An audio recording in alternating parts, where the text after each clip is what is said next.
asalaamaaleykum mbooloo mi li ma leen di njëkk a ñaan mooy ñu dégloo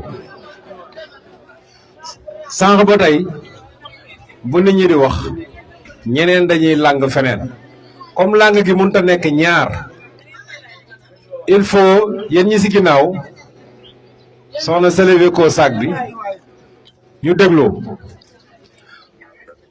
d'abord ñu ngi leen di sant di leen gërëm te di leen baalu àq ndax toogaay bi yàgg na. man li ma bëgg a laaj rek mooy ndax fii am na ay étudiants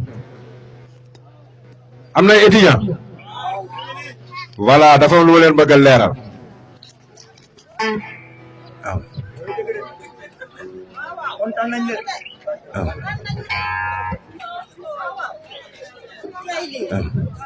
na la jox léegi dafa am loo xam ne moom laa bëgg leeral muy si diggante monsieur le maire ak étudiants yi du ma tàyyi ci di ko wax xam nga yow bu fekkee ne benn yoon mën nga am tribune ci at mi pour wax man nag yàlla defal na bés bu ne ma am tribune pour wax loolu bi du yomb de bés bu ne yàlla mu ngi def maa ngi am fu ma mën a waxee te dinaa wax. yéen étudiants yi dafa am lu ma leen bëgg a xamal bu fekkee ne ñi nga xam ne yor nañu seen portable nii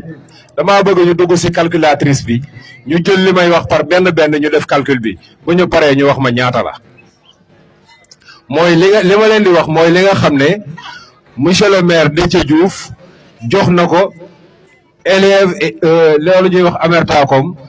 muy amical élèves et étudiants ressortissants de Tataguine maanaam képp ku li may wax olof la de mais Amerta moom noonu la tudd ñëpp ñi nga xam ne étudiant lañ te bokk ci commune bi ñoom ci lañ bokk. dafa am benn période boo xam ne dañoo ñëw mu nekk ci période Covid mooy ci bi mbas mi di soog a commencé. mu metti lool ñu ne tëj nañ école yi tëj nañ université tëj nañ lépp étudiants yi nga xam ne ñoo nekk ci commune bi te nekk ca Dakar ñu ne ñoom fi ñu toll dañoo am problème ndax amatuñ lu ñu fayee fi ñu nekk te buñ ko fayul dinañ leen génne amuñu sax lu ñu lekk ñoo ma ko wax. ñuy waxtaan di waxtaan ba ma leen gis nga lii rek le problème bi mooy gis nga fii ngeen di dugg ak di génn ñu ne ma dem nañ ci diw daf ñoo dàq demaat nañ ci diw mënuñu koo teg bët mooy ñooñu ñu yaakaar noonu man ñoom ñoo ma ko wax je n'invente rien du tout jaraluñ ma ko ñu ne ma mënuñu leen a gis alors. ñooñu bi ñu waxtaanee man leen da ngeen di ñëw ngeen gis monsieur le maire mu régler seen problème bi ñu ñëwee ñu ne dañoo am arriéré de location dugg leen seen calculatrice 400 000 francs ba pare pour ñu fay sunu location bi problème la monsieur le maire ne leen seen arriéré de location bi 400 000 ñoom sax bu ñuy wax arriéré de salaire la ñuy wax arriéré de salaire du salaire location la arriéré de location 400 000 monsieur le maire naa fay 400 000 yoom jeex tak tegal na leen si ne leen yéen a ngi nii mois d'avril mois de mars dese na leen 8 mois pour année bi jeex 8 mois yëpp chaque mois dinaa fay 175 000 seen appartement bi waaw fii si Sénégal 175 000 multiplié par 8 ak machine boo ko mënta defee 1 million 400 la lay jox boo si doon lee 400 000 ñaata la 1 million 800 jàppal foofu nga ne da ngay organiser ndogu ma ñëw si ndogu bi may la 600 000 dolli ko foofu ñaata la ah 2 millions 400 bu ma la joxee subvention 1 million ñaata la ak yu sew 200 000 50 000 kii ñu ne ñoom loolu parce que am na fuñ leen box parce que li olof di wax nit ki bu ëmbee sa sànqal ëmb sa kersa dina la wax loo lu ne def loo lu ne te alalu àdduna jaru ko. Quand on est encore jeune, il faut aller apprendre et aller chercher du travail et travailler pour s'accomplir. Mais bul toog lu la neex nga wax au moins si le calcul bii ñu def nii jëluma nag ay ba ndox ba courant ba kii yeeg ba ñuy inscrire rek yeneen ak yeneen ceeb baak dawlin baak tout ça là mu nekk 3 900 000 francs yoo xam ne monsieur le maire moo ko def si étudiants yi nga xam ne ñoo dëkk si commune Tataguine ñu daje di leen wax leen ñun bi ñu defee calcul yi ñu ngi trouvé ay 1 million nangam li may wax je ne l'invente pas monsieur le maire ku ko xam ne xamee woo ko caaxaan boo ñëwee nga ne ko dinaa la waxal ne la joxe nga 1000 francs te joxe wu ko mu ne la bu ko wax ndax joxe wu ko mais si kanamam laa koy waxee moom moo ñu doon ñëw ni di ñu ko jox ñu di ko joxe donc c'est pour vous dire que ne maire même koo xam ne fii da nga fee toog te am jarbaat wala doom wala leneen mu nekk étudiant loxoom dem na ci kooku loolu lu am la temps yii nag ñu toll nii nga xam ne ku nekk yaa ngi wut loo am ci la ku ne damay dem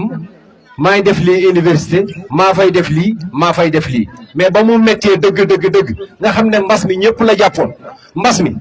booba ñëpp la jàppoon laa wax ñëpp ba ñuy joxe mbas mi jàppoon na leen ñu joxe fa ceeb joxe fa dawlin joxe fa lu séeréer bëgg macaroni joxe fa leneen ak leneen joxe fa suukar mu neexoon noonu joxe fa tàndarma boobu monsieur le maire ne xaar leen damay bàyyi ba état bi joxe ba pare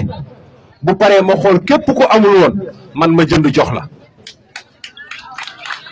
mu def lis ñi amul woon ñëpp fii xam naa ne ku fi sañ a waat ne ceeb boobu jaarul sa biir bii néew na lool yow foo nekkoon ci àdduna ah kon xam nga kon sax wax ji feranku laay la comme yow dong la alhamdulilah rabbil alamin sant yàlla bu baax a baax ndax bu séddale nag li ko monsieur le maire di waxee yàlla mi yor yëpp ñëpp lépp sax te mën lépp deful lépp kon sant yàlla bu baax comme benn nit moo yëkkati loolu laa leen doon leeral maa ngi leen di sant di leen gërëm wasalaam. allo salaamaaleykum mbooloo mi. auzubillahi mina seytaan rajim bismillahi rahmaani rahim. mbokk yi ñu ngi leen di nuyu yéen ñëpp kenn ku nekk si turam tey da di bis bu rëy si ñun dañoo am gan gu mag gan gi ñu war a dalal mooy monsieur le maire premier magistrat de la ville de Tataguine moom la ñu am pour dalal fii si Ndiosmone.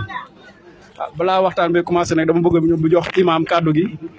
mu waxtaan tuuti ñu dalal gan yi imam. assalamualeykum wa rahmatullah nuno fogole Ndiosmone in way simne fop goor fo rew maak fo xa caay so in way sante enu na paaxuram xoyit jaabidal ndamin na yit ge tax na ino te ref Ndiosmone mi fane na saqa micro le da jige gem waag ma daabo o widoga nga yaal xam-xam nge Ndiosmone xoy kanem o widoga yaal alal ge Ndiosmone xoy kanem na o leng riman Ndiosmone a moƴama bug saax le tom leyangan saax le fo di kander ga te refu coow le may lool na meke indime o ku bo fa waag na me tigi andano ku waag na me tigi andano ku fi na me tigi andano a jigay wa andona xane archive ne Ndiosmone a bindoga nge xane a tur ba den a kon ba den def kerota kon ini mbog yo saax le gem bug ma koy te refu ye Ndiosmone a leke i ngeen wine refe korofma Ndiosmone fop quartier ge Ndiosmone fop ngar yo me meke monsieur le maire i ndef ne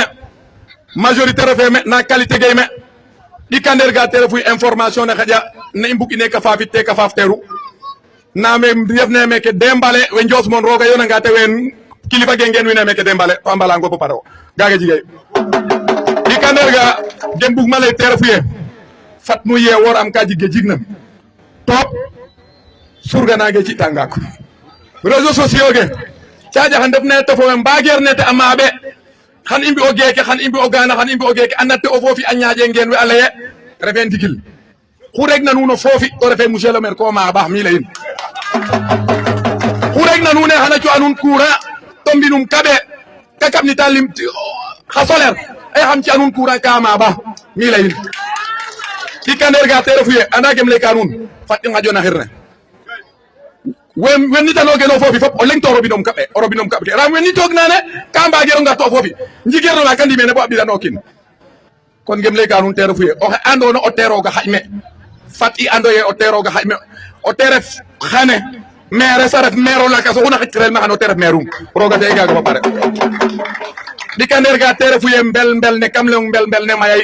nawe mbag ne metik i andano we mbager ne metik i andano njos mono indi me o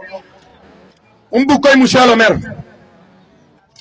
saxle ke anona teref njos mon ka jig responsable kilifa ga anona ka ndefo me andefo ci njof bu gu olasta ne fi to ganona ram so wete njos mon ino groupe ne nanano meke hôpital ne ke rek afena kala de ke garteran hôpital ne ke rek garteran me saxage fo pokki kilo ka gartin njos mon folakas atti wala keret na mbinde ke mak ano gardin o tafi ta xaalis mayu kart mbinde ke mak aba fit matti wala hotel ma bisel mbin sa darat mbin jame ano gardin refe deke ano lakas o mo fi melakas kambu fala ya fadanga kala ya la xol bawin na ngeen o kina la ngange monsieur le maire fi me tous layena xafi o njos mon di kaner ga sax la indi me o xuraf na maire patron xo fo rafa me wena politique en def ne kam sax la mbi rome tous xami yome an nono non mos ngi waxa anono kin ka hon sax la groupe na xaway sax la ano mos mbafit Dakar agar me ken boy dungi non boy sax la campagne fa danga ka winwe campagne de kale lay campagne passe anga anjiga nge campagne takale anjiga ngero anda ko Dakar mbugero sax la sax lo rima ngano fo o jiga ngo derem ko fogan foden o jiga nga million go fogin foden na rim kano saxle ba pare jigen do saxle njiriñ ba pare ba fa lay fa do kam ci réseaux sociaux ge ma ba juuka yon fa wa andona e ero saxle dara kon gaga c'est faux mbug nu yewote gene di kander gam le nune meke injage kam bug nu andoy meke injage fat nu ngep o kidage nun go ki na lena nun le yo to nu ande ko inwena na nun xane de ke guraf no ki na le kan adna guraf lo ki na le ka de ke adna boka yok ñaka yego kin mi kam lo nge deke anda gem le kan ku anna Cheikh Thiam anda no rimanem no fo ila taxnam neex lo kin deke ko eram dépense fa neto yaakarin dépense de no fet na ho anna deke anda ye o kin ajige coloré ajige ndigil ande o jigna tik fo ñak na tik ande kayna ko fo patrone bala ke mo nga tek na dad o leel patron o refo gargaro kat xat fo neew tu dole kara der so bu ref zéro pa mum kono xaga jara damtel di kander ga terefu yo xu baftina me keret mairie tatagin soxla nu ñaaj ko na mairie waga ngana li jante de ke gen way tabuka sote tad kander ga koy terefu ye kam len wune comme yonante ne jigu fañ Serigne Touba jig fañ Alaji Malik jig fañ de ke wage ñaka jig fañ na ndok koy we andona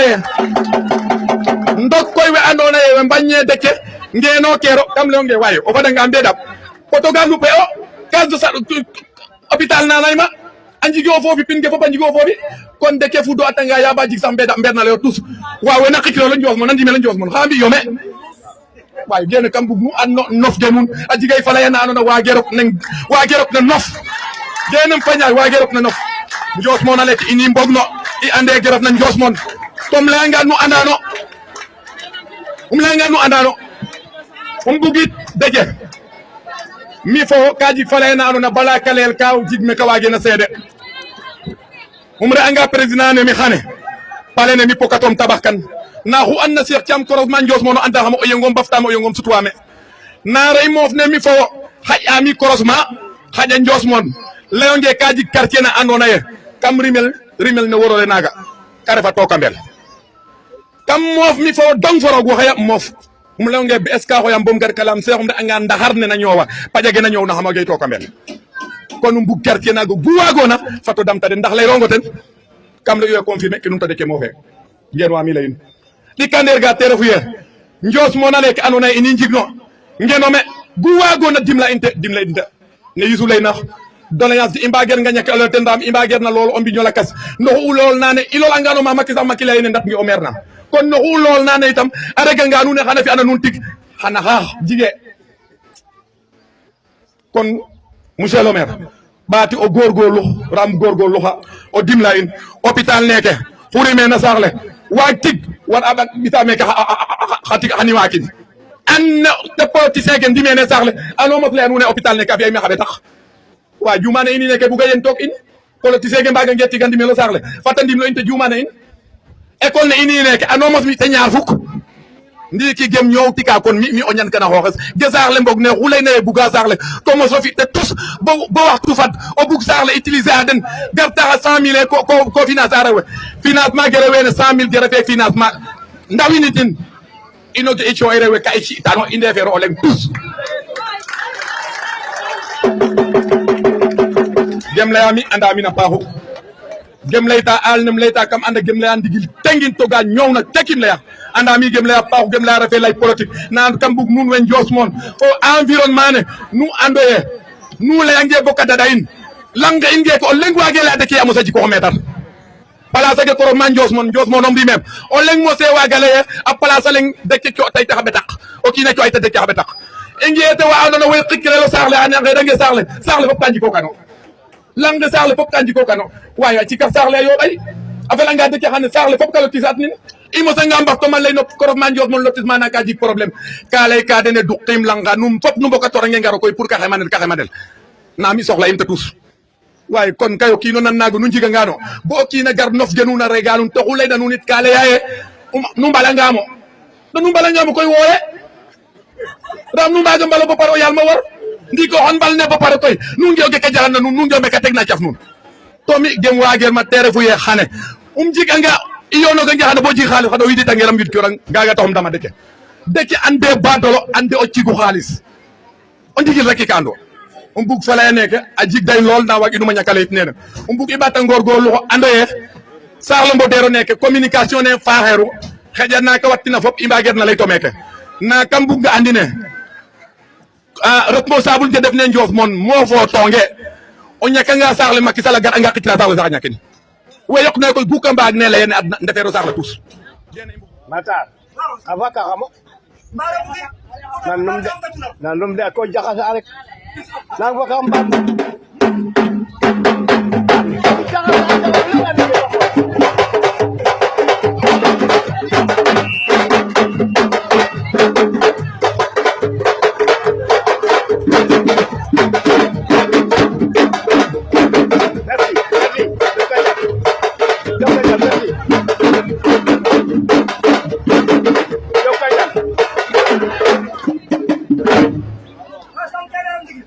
kon fogole Ndios moon bokki Ndios moon yëpp ku fi teew ak ci fu teewul ñëpp maa ngi leen di nuyu ci seen tur ak seen sant di leen baal ak di leen baalu ak di leen xamal na fii ma taxaw tey di ci wax ka xam terrain bi may wax la parce que dama ko miin la mu sof ka ko mocc moo ko xam Déthié mi daa doon suñu maire ñu toog moom mandat ba mu jeex mu dellusiwaat ne leen ndax doyaat naa leen janoog yéen ne leen ndax doyaat naa leen ku mu doy xam nga ko ku mu doylu xam nga ko parce que li mu fi def amul keneen ku fi taxaw ne alors mos naa ko fee def mbaa mu wóor la ne boo taxawee nga def lu loolu amul képp ku ciy wax da ngay naa foog naa bu ma ñëwee yaa ma gën nag fol leen ma kenn mosu koo wax boo bëggee remplacer nit il faut nga wutal ko si waaye maire mi xam nañ ko du góor du jigéen képp ku bëggoon a dégg demal ci moom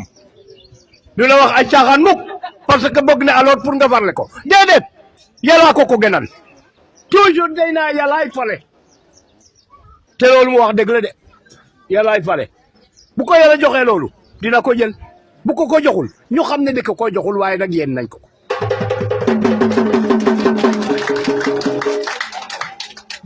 kon bu ko defee mën naa wax ne Déthié am na njaaraama fii Ndios moon li tax ma jël ka du mooy loolu Déthié taxawal na fi hôpital Déthié bi mu fi newul hôpital newu fi taxawal na fi hôpital Déthié indi na fi ndox loolu yëpp doon na la nga xamante ne fekk ngeen ko taxawal na fi hôpital mu ngi nii Madianol ngeen di ko xool ma di ko xool Déthié taxawal na fi ndox def na ndox Tookamel def na ndox Kandisemaak ak yeneen tuyaux yi mu dugal koros la loolu seen kanam la xam ngeen ko kon loolu mu ko Déthié defee bu ñëwee fii boppam nag jokketu ci kaw boppam ca kaw loolu nag Déthié def ñoo wóor ne def nga ko wóor na waa Ndiosmone yëpp kon boo fi ñëwee tey da ngay bég ñun ñu bég aussi ñun ñi nga xamante ñoo far ak yow bu loolu passé monsieur le maire benn problème dong lañu amati ba nga xamante ne moo ñu jaaxal muy courant bi bu yàlla taxee bu yàlla taxee bi tension haute tension bi yow muy Senelec yàlla nañ jot ci courant boobu yàlla nañ ci jot te bu ñu ko yàlla jot léegi dinañ ci jot parce que yéene nga ko kon bu ko defee bokk yi comme yëf yi dafa guddi wax yi dama bëggoon ñu jéem koo gàttal ci képp ku jël kaddu rek ngeen may ñu rek ñoo xam ne Déthié def na fi ndox am na ci zone yi nga xamante ne ndox des na fa Déthié dina leen geestu parce que ñu ngi ko koy rappelé Déthié fi nga xamante ne ndox bi yeggagu fa yàlla nag ñu jàppale yàlla jàppale la sa pouvoir jàppale la aussi ba nga mën ko faa yeggale jërë ngeen jëf kontaan nañ trop jërë ngeen jëf. kon ginnaaw bi ñu sante yàlla julli ci suñu sang bi sallallahu taala alayhi wa sallam ñoo ngi nuyu suñu chef de village di ko ñaanal yàlla delloo ko ci sagoom ndax dëkk moom boo ci duggee war ngaa nuyu borom kër di dellu aussi di nuyu monsieur le maire ak délégation bi mu àndal mu neex ma lool nag ba mu ànd ak sama ñaari doom yële waaw nga xam ne war fakal samay doom yi bopp lañu ñu sant délégation bi di leen nuyu di rafetlu seen bopp parce que délégation bi dañoo yàgg ak monsieur le maire bi ñu ne lan mooy dëgg dañu ne li yàgg mooy dëgg te ànd bi dafa yàgg may nuyu sama goro bi tamit nga xamee ne man maa ko may jabar maa ngi ko nuyu bu baax incha allah. di nuyu aussi waa Ndiosmone ci seen mobilisation bu rafet bii ngeen mobilisé wu ñu ngi leen ci nuyu di ci kontaan bu baax a baax a baax amu leen morom dëgg-dëgg amu leen morom ñu bëgg Déthié ngeen kon li ma ciy dolli rek mooy di nuyu aussi Malick Samb ak vraiment responsable yi nga xamee ne ñu ñoo fi daje nga xam ne ci suba ba léegi wax dëgg yàlla am nañ 3 heures de temps yoo xam ne bii ñu ngi waxtaan ci affaire bi doog a jóg ñëw ci mobilisation bi kon am na foo xam ne fii du ma fa jaaraat ndax Malick Samb jaar na fa Youssou jaar fa muy ay affaires yu ndoxoog ay kii yooyu monsieur le maire dañu ne nga dolli ñu dañoo doyalul waaw def nga fi lépp waaye nag dañoo doyalul loolu mooy wax ji def na fi lii def na fa laa def na loolu gis nañu ko monsieur le maire li ñu bëgg mooy nga dolli ñu loolu mooy suñu bëgg te am nañ ci yaakaar bu baax nag bi nga xamee ne tey Ndiosmone moom nga def sa premier village nga xamee ne yow da nga rafetlu toujours Ndiosmone ne ku jógee capitale bi muy Dakar booy ñëw ci sa mairie Ndiosmone ngay njëkk a jaar kon bala maa defal fenn damaa defal Ndiosmone loolu yàgg nga ko wax ñu ngi koy rafetlu nag ñu la ci sant di la ci gërëm bu baax monsieur le maire wax ji gàtt gudd mooy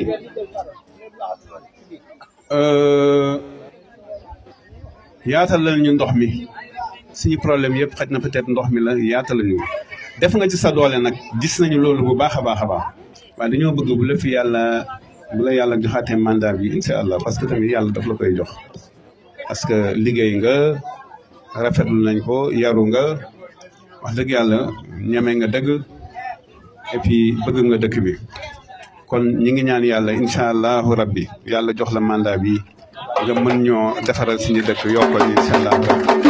kon man comme ni ko maa waxee rek du ma sori ci wax ji incha allah monsieur le maire kon ñu ngi lay sant di la gërëm yaak délégation bi di sant aussi waa Ndiosmone di rafetlu seen taxawaay di leen ñaan aussi ne leen bés mi ngi ñëw soreetul ni ngeen mobiliser woon nii wan monsieur le maire na ko ñun ñooy yow na ngeen ko won incha allah bu bés ba jotee na ngeen ko won ba mu xam ko jox leen ko résultat bu baax mu gis ne Ndiosmone jox na ko résultat bu baax moom itam mu jox leen dooleem bu baax incha allah asalaamaaleykum wa rahmatulah. maxey simna nuun maire wa kon nuun fa a simangol nuun fop dal na nuun maire koy wax dëgg i mere ngetaay no jeetaay refe jaf leng bo xane koy in way ciinjof na i nde ti'nayo te faak fa feede faak nu i ndam ti'nayo ka i moƴo sat ko gaynaak we yit way ciinjof mboolem ku soxla oona ten gaynaak we daa way ciinjof yaam a nge'ayo me fodoona den layanga yoona jege maire na mos na ŋaay me a fi xemban parka te fogaam me parka ke maya me mex def na cegel ke njegayo me mbaad no tayo gaynaak we yit wax dëgg ke i mbugna yo i mayo jafe-jafe in gaynaak we i mayo jafe-jafe torop bo meke i mbaam ni nayo sax ka i ndiido yam daɗ le doy ke bo i mbaag anga njego partenaire nana damta in daal o damta in saaxo laaga yam andam gaynaak ne ɗomay ndiik baad na le ɗoma ku refna ɗomate saaxo laaga daal i mbuga i ndamtelon ma ke ta laynayo fop koy ku fop a laynayo te ref ndigil foof le na jambatel a fadiiday bo ma in courant ne yit wax dëgg i mbugayo te i roga do a falangaan to xan i njeemo te ku i mbaagnayo xan i njeemo pour mbalat nongo i mbalangaango yit o damta in i njego courant ne saaxa ke njegna courant in way ciiñof xane bo feet gaynaako a ciiñ ino muy tolwinayo daal in way tooko i o wonwanga daal o xeɓwanga xel fa dal na in i ba jegna in a qel a ɗak yaam in weeke in way ciiñof xane to i ndalkeero tokto i kene de te bug'um o ɓaat no ken laynayo fop yaam andaam kiin layke ka jelna ke wiin we layna. Assalamualaikum wa Ndiosmone. Assalamualaikum wa croisement Ndiosmone. Assalamualaikum wa Ndiosmone. Nuyoo bi nag ñu ngi ciy jiital monsieur le maire. waaw nuyoo bi ñu ngi ciy jiital monsieur le maire. donc di la wax monsieur le maire dalal jàmm. ñu ngi nuyu le chef de village. ñu ngi nuyu aussi les notables du village. ñu ngi nuyu sunu yaay yi toog.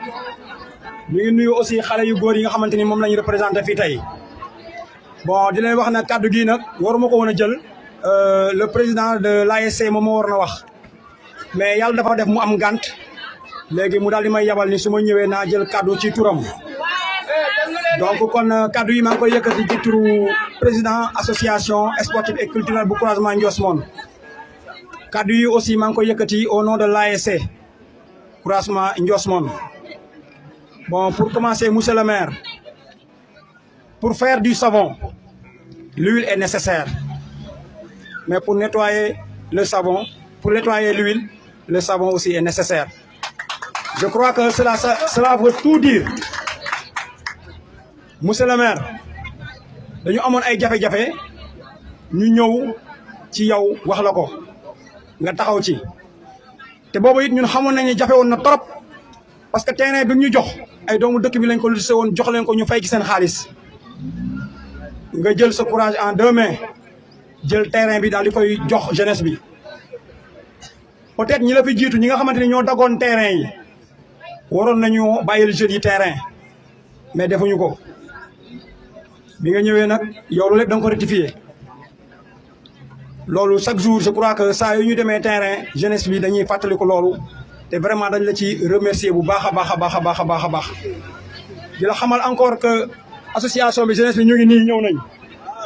mais information bi très sincèrement dañ ko jot tardivement xañ na peut-être buñ ko jotoon buñ ko teeloon a jot jot nañ ëpp nii beneen bi si topp aussi mooy terrain bi nekk fii nii ci devant l'hôpital bañ fi amee problème ak Leblanc mooy Francisco dañ ñëw ba sa bureau ñu wax la ko ñun la monsieur le maire ñun kat dañu am problème ak Francisco parce que terrain bi mu bëgg a jël ñun dañ ko soxla te objectif li mu waxoon ni moom la ciy def defu ko ci donc dafa def lu ñuy wax détournement d'objectif kon terrain moom waratu ko jël da ko war a attribuer ak jeunes yi nga assuré que ñu ni ñu tant que yaa ngi fi Francisco du def fi dara ci terrain bi ñu ko joxaat jeunes yi boobu ba léegi nag ñu ngi gis que ni Francisco def fu dara ko ñu ngi am yaakaar ba léegi bon damay wax rek wàllu jeunes yi peut-être que li ñu waroon a wax ci dëkk bi yëpp sunu paa yi sunu papa yi ak sunu nijaay yi wax nañ ko ba pare donc pour gàttal rek beneen fànn bi may ñëw mooy suñu mébét maanaam li ñu bëgg ñun di la ko ñaan tey toujours li may wax rek nit aussi da ngay ñaan nit li nga xamante ni mën na ko def parce que bu dee 5 ans wala 10 ans sax def nañ ko ci école donc xam nañ mairie lu mu man ak lu mu manul très sincèrement je crois que c'est pas sérieux ñu taxaw fii di la ñaan loo xamante ni yow mënoo ko def je crois que cela dañuy ñëw pour mettre la en mal avec la population te loolu duñ ko def bi ci njëkk mooy que ni sunu terrain bi débrouillé wu nañ ba am ay poteau presque dépassé nañ ci 100 000 ou lu ëpp 100 000 francs te association bi ñoo def ay cotisation góorgóorlu ba am ko léegi nag li ñu manqué mooy ay filet l'autre jour wax naa ko Pape Dieng nee naa ko maire mu fi organiser tournoi mais tournoi bëri na coow parce que parfois bal dañ koy dóor ñu naan dugg naan du duggul mu fi indi ay histoire te je crois que comme dañ ne ci wàllu politique bëgguñu coow bëgguñu histoire dañu bëgg ñëpp kontaan te je crois que loolu aussi bu ñu amoon ay filet dina régler ce problème là. beneen problème bi aussi mooy damay wax ci wàllu éclairage bi parce que l' éclairage peut-être que mën naa comprendre que ni mairie bi amul xaalis bu doy pour mu fay éclairage bi mais dama gis actuellement nii au niveau du pays commune yu bëri dañ leen électrifier par des lampadaires solaires bon man nag je ne comprends pas lan moo tax ñun amuñu ci parce que da ngay dem ci benn commune boo xam da ngay dem ba gis mu génn sax ba ca àll ba sax dañ fay samp ay lampe or que ñu ngi bàyyi ay dëkk yoo xamante ne donc fii agglomération la oto yaa ngi fi nit ñaa ngi fi tout le temps 24 heures sur 24 mën nañu am ay lampe loolu aussi je crois que jafe-jafe la te nag dañ lay poser problème bi même bu fekkente ni aussi yow amuloo kattan bi aussi je crois que yow yaa ñu gën a jege le ministre yaa ñu gën a jege monsieur le président de la république pour vraiment monsieur le maire nga defal ci ay jéego nga dimbali ñu ci côté boobu. deuxièmement aussi beneen préoccupation boo xamante ni vraiment man soxal na ma moo nekk suñu jumaa ji parce que jumaa ji je crois que état bi mu nekk actuellement nii bu fi le gouverneur taxawoon wala le préfet wala le sous-préfet wala yow mi sa boo fa duggoon di nga interdit nit ñi di julli ci biir jumaa ji parce que risque la. jumaa ji actuellement nii boo fa demee boo xoolee da ngay xam ni fii bu tawee day senn actuellement nag ñun doomu dëkk bi def nañ ci ay jéego góorgóorlu nañ ñoo xamante ni ay doomu dëkk bi lañ ak ay cotisation yu def ñu may ñu 3 tonnes ciment ñu góorgóorlu jël maçon jënd béton jënd suuf brique urdu yi bir nañ urdu yi yëpp a mu jeex ba actuellement sunu kees yor nañ fi 300 000 francs yoo xamante ni yor nañ ko ñu ngi góorgóorlu nag parce que c'est des cotisations mensuelles te xam nañ dëkk bi ni affaire dafa xaw a jafe souvent ñii dañuy cotiser ñii duñu cotiser te aussi on les comprend defoon nañu devis aussi devis bi c'était ça tournait autour de 3 millions pour ñu defaraat ko defar ci kaw def dal bi ak yëpp je crois que loolu aussi nañ la ciy ñaan sa dimbal boo ñu mënul jox lépp nga am loo ñu jox ñu jéem a dem lijjanti yi feneen taaba bañ koy defar boobu mooy 3e point bi voilà 4e point bi aussi damay ñëw ci les doodaan yi aussi man je comprends que du sa compétence doodaan yi monsieur le maire xam nañ bu baax que ni Ageroute moom mooy defar ay doodaan mais li ma waxoon sànq rek ci laay ñëwaat yaa ñu gën a jege le ministre yaa ñu gën a jege Ageroute yaa ñu gën a jege monsieur le président de la république monsieur le maire je crois que loolu injustice la Sandiara am ay doodaan Thiadiaye am ay doodaan ñu tëb Ndios moon dem ay Kër Martin ay Diouroup yëpp am ay doodaan te li yeewoo ci ay nit ci garage croisement Ndios moon bi yeewoowul garage Sandiara yeewoowul Kër Martin yeewoowul Diouroup